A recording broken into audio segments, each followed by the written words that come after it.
नमस्कार, स्वागत है आपका। मैं हूं आपके साथ अमित गर्ग शुक्ला। आज हम आपको बताएंगे कैसे करें शक्ति की साधना। आज हम आपको ये भी बताएंगे कि कैसे मां चंद्रघंटा की पूजा करें ताकि मां प्रसन्न होकर सारी बाधाओं को दूर करें। क्या है मां चंद्रघंटा को मनाने का मंत्र और मां को क्या भोग लगाना चाहिए। इन तमाम मुद्दों पर चर्चा के लिए हमारे साथ हैं ज्योतिषाचार्य पारुल चौधरी जी। पारुल जी से हम बातचीत को आगे बढ़ाएंगे, लेकिन सबसे पहले देख लेते हैं कैसे करें मां की साधना।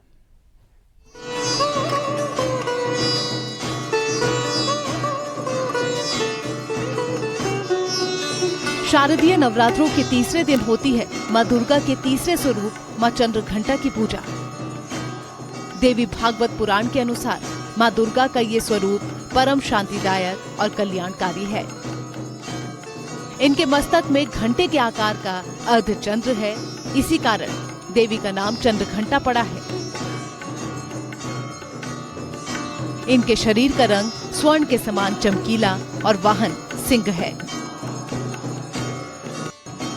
इस देवी के 10 हाथ माने गए हैं और ये कमल, धनुष, बाण, खड्ग, कमंडल, तलवार, त्रिशूल और गदा जैसे अस्त्र शस्त्र से सुसज्जित हैं।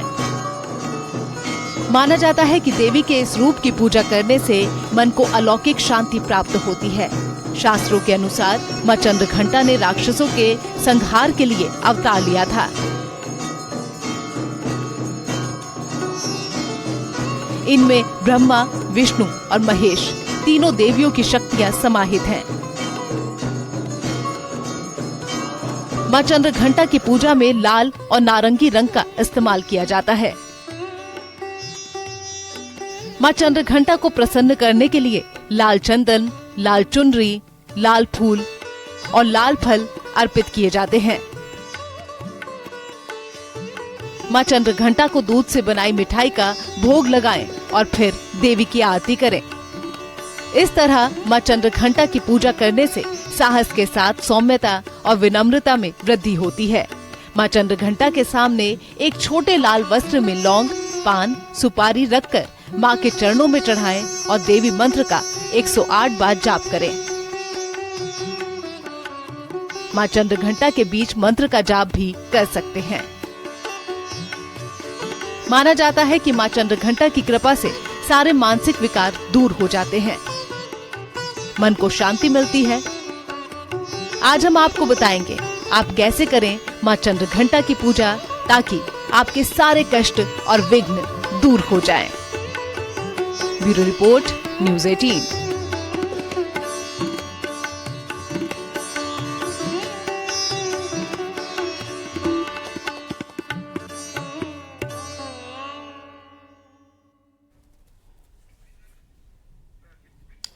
तो आगे हमारे साथ जुड़ेंगी ज्योतिषाचार्य पारुल चौधरी जी, उनसे बातचीत को आगे बढ़ाएंगे। लेकिन आज सुबह से जो तस्वीरें सामने आ रही हैं मां के अलग अलग दरबार से, उसका जिक्र कर लेते हैं। हर जगह भक्तों की भारी भीड़ देखने को मिल रही है। आप ये देखिए, मां के भक्त कतारबद्ध होकर मां के दर्शन पूजन करने के लिए पहुंच रहे हैं। आज मां ब्रह्मचारिणी की पूजा अर्चना हो रही है और कल नवरात्र के तीसरे दिन माता चंद्रघंटा की पूजा होगी। किस तरीके से आप पूजा करें, मां को क्या भोग में लगाएं, मां को पुष्प में क्या चढ़ाएं, वो सब कुछ आपको बताएंगे। लेकिन फिलहाल आप देखिए, हम आपको सिलसिलेवार तरीके से तस्वीरें भी दिखा रहे हैं और साथ ही साथ मां की पूजा में किन किन सामग्रियों का आप इस्तेमाल करते हैं उसका भी जिक्र हम आपके सामने कर रहे हैं। सफेद कमल, लाल गुड़हल का मां को फूल चढ़ाएं, गुलाब की माला अर्पण करें मां को। इसके अलावा गंगा जल का छिड़काव करें। पूजन के समय 5 घी के दीपक जलाएं। इस तरीके से आप मां चंद्रघंटा की पूजा कर सकते हैं। फूल, अक्षत, कुमकुम, सिंदूर मां को अर्पित करें। सफेद कमल और लाल गुड़हल के फूल चढ़ाएं। इस तरीके से आप मां की पूजा अर्चना कर सकते हैं। और आज सुबह से अलग अलग मां के दरबार से जो तस्वीरें आ रही हैं वो भी हम आपको दिखा रहे हैं। आप देखिए, महिलाओं की भारी भीड़ देखने को मिल रही है। तमाम शक्तिपीठों पर दूर दूर से श्रद्धालु मां के दर्शन पूजन करने के लिए पहुंच रहे हैं। आज मां ब्रह्मचारिणी की पूजा हो रही है। पहले दिन मां शैलपुत्री की पूजा की गई और सभी भक्त यहां पर इस उम्मीद के साथ, इस मनोकामना के साथ पहुंच रहे हैं कि मां उनके सारे दुखों का हरण करेंगी, समाज में खुशहाली लाएंगी, देश और दुनिया में शांति कायम हो। इस कामना के साथ तमाम भक्त मां के दरबार में पहुंच रहे हैं और आज मां ब्रह्मचारिणी की पूजा इसी उम्मीद, इसी कामना के साथ कर रहे हैं कि मां उनके सारे दुख दूर करेंगी। तो आज के दिन मां की उपासना सफेद फूलों से की जा रही है। साथ ही उन्हें शक्कर का भोग भी लगाया जा रहा है। क्योंकि ब्रह्मा का अर्थ होता है तपस्या और चारणी का अर्थ होता है आचरण करने वाली, यानी जो तप का आचरण करने वाली हों उन्हें माता ब्रह्मचारिणी कहते हैं। और आज उन्हीं की उपासना हो रही है। ये मान्यता है कि माता पार्वती के हजारों साल कठोर तप करने के बाद उनके तपेश्वरी स्वरूप को ब्रह्मचारिणी के नाम से ही जाना गया। वो इस लोक के समस्त चर और अचर की जगत विद्याओं के ज्ञाता हैं और सफ़ेद रंग के वस्त्र धारण करती हैं माँ ब्रह्मचारिणी। माँ चंद्रघंटा की बात करें तो कल उनकी उपासना की जाएगी। माता की पूजा लाल फूलों से की जाएगी और साथ ही साथ उनको दूध और दूध से बनी हुई मिठाई का भोग भी लगाया जाएगा। और पारुल चौधरी जी इस वक्त हमारे साथ जुड़ चुकी हैं, हम सीधा उन्हीं के पास चलेंगे। पारुल जी, कैसे करें माँ चंद्रघंटा की पूजा पद्धति क्या होनी चाहिए, माँ को भोग में क्या लगाएं, माँ को वस्त्र किस रंग का पहनाएं, बताइए सब। जी बिल्कुल। आज जो हम बात करेंगे माँ चंद्रघंटा की, इसके पीछे पौराणिक कथा है। लोगों को शायद इसके बारे में इतना नहीं पता है, लेकिन मैं बताना चाहूंगी। जब देवगण और राक्षस की लड़ाई हो रही थी, धूम छिड़ी हो रही थी, उस समय इंद्रदेव जी जब हार गए थे जब, उस समय में राक्षसों ने बिल्कुल तहस नहस कर दिया था। तब इंद्रदेव जी गए थे ब्रह्मा विष्णु महेश के पास, जिसके पास उसे सहारा लेने, उनसे मदद लेने कि अब हम क्या करें, हमारा राजपथ छिन चुका है राक्षसों की वजह से। तो उस समय ब्रह्मा विष्णु महेश तीनों के अंदर से तेज निकला था, वो जो तेज उत्पन्न हुआ था उसी से हमारी चंद्रघंटा माँ का स्वरूप आया था। उस वजह से उनके पास 10 हाथ होते हैं और सभी देवताओं ने अपने अपने उनको अस्त्र और शस्त्र दिए ताकि वो राक्षसों से लड़ पाए, उनका विनाश कर पाए। और ये जो व्रत होता है चंद्रघंटा माँ का, जो मेनली जो पहले हमारे 3 दिन होते हैं वो महाकाली के नाम की होते हैं। तो ये 3 दिन में आपके घर में जादू सोना कुछ भी उल्टी जैसी भी बाधाएं आपके घर में हैं या आपको बीमारियां लगी हुई हैं, तो ये तीसरे दिन का नवरात्र आपके लिए बहुत इंपॉर्टेंट है, जरूर रखिएगा। आपकी सारी प्रॉब्लम दूर हो जाएंगी ये सिर्फ एक व्रत रखने से। तो आज माँ की पूजा में आपको रखना क्या है, माँ को त्रिशूल बहुत पसंद है, तो छोटा सा त्रिशूल आज माँ को जरूर भेज कीजिएगा। छोटा सा लाइए, खिलौने वाला प्लास्टिक का नहीं लेकर आना है, पूजा वाला लेकर आना है, वो लेकर आइएगा। माँ को सफेद चमकीले रंग बहुत ज्यादा पसंद है, तो माँ को चमकीले रंग का कोई भी आप वस्त्र जरूर दीजिएगा। खाने में उनको दूध से बनी मिठाइयाँ बनाइए, बाहर से नहीं लेकर आइए, घर में फूल बना सकते हैं आप व्रत की खीर बनाइए और आप बर्फी बनाइए, व्रत की बनाइए। आप जो भी सामान बनाना है व्रत का बनाकर आप माँ को जरूर भोग लगाए, लेकिन दूध का बना हो बहुत पसंद होती। छोटी छोटी कन्याओं को आप भोग लगाइए, बहुत जरूरी है उनको भोग लगाना।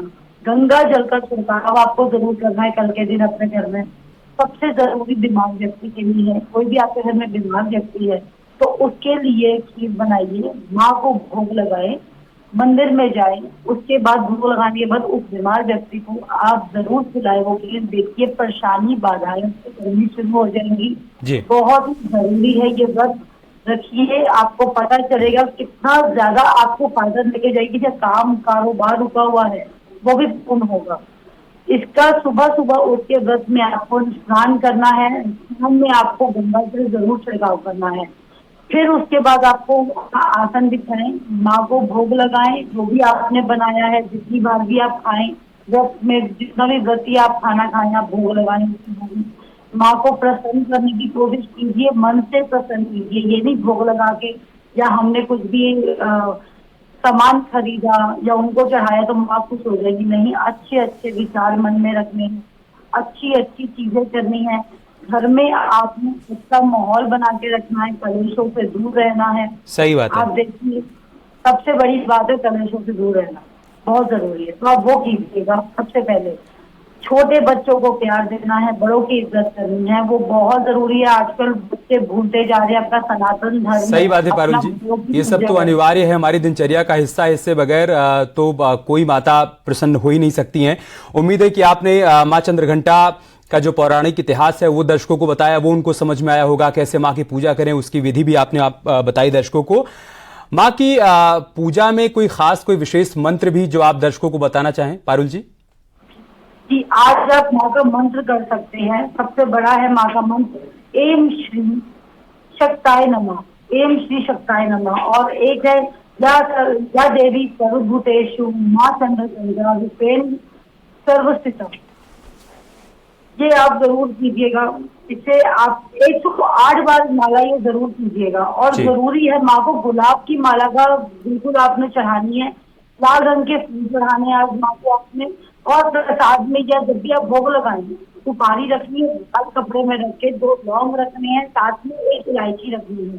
यह रख के आप भोग लगाए तो 9 दिन तक अभी आगे की जितने जो व्रत रह गए हैं, जिसमें नवरात्रि रह गए हैं, आप कंटिन्यू उसको अपने मंदिर में ही रखिएगा। अब देखिए आपके घर में खुशहाली आएगी, धन आएगा, इससे बहुत सारी बाधाएं आपकी दूर हो जाएंगी।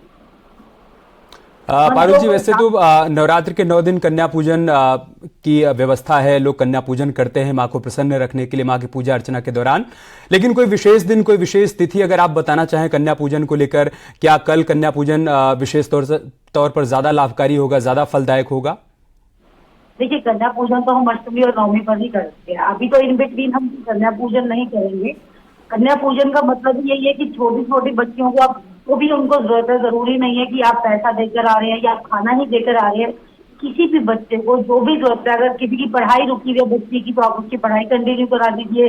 किसी बच्चे के पास वस्त्र नहीं है तो आप वस्त्र दे सकते हैं। किसी बच्चे के पास चप्पल नहीं है तो आप चप्पल दीजिए। उनको जरूरत का सामान देना है। जी। आप कन्या पूजन में आप उसको बिठाएं, फिर आप उसके चरण स्पर्श करें, फिर आपको खाना खिलाएं, फिर आप खुश करके उसे घर भेजे दक्षिणा देके, वो जरूरी नहीं है। जिस बच्चे के घर में कुछ भी दिक्कत है, छोटी कन्या के घर में, तो आप जरूर उससे फोन कीजिए। आप अपने घर में जानते हैं आप हाउस हेल्पर है, वो अपनी बच्चों को नहीं पढ़ा पा रहे हैं या उनके पास उनकी स्थिति अच्छी नहीं है, फाइनेंशियली इतने अच्छे नहीं है, तो आप उसे कंटिन्यू करवा सकते हैं पढ़ाई लिखाई में। तो आप उसका थोड़ा बहुत खर्च उठा सकते हैं। आप निर्णय ले सकते हैं अब मैं इतना हर महीने निकाल के उसके नाम का दूंगी या दूंगा, तो उससे भी देखिए माता रानी खुश होती है। और ये तो मुझे नवरात्रे है ना, कष्ट डालने के ही आते हैं, तो जरूर किसी का कष्ट डालिए। सबसे बड़ी बात है किसी का दुख हरण करना, किसी की मदद करना, किसी का दुख हरना, किसी का कष्ट हरना भी एक प्रकार का दान है और सबसे बड़ा दान है।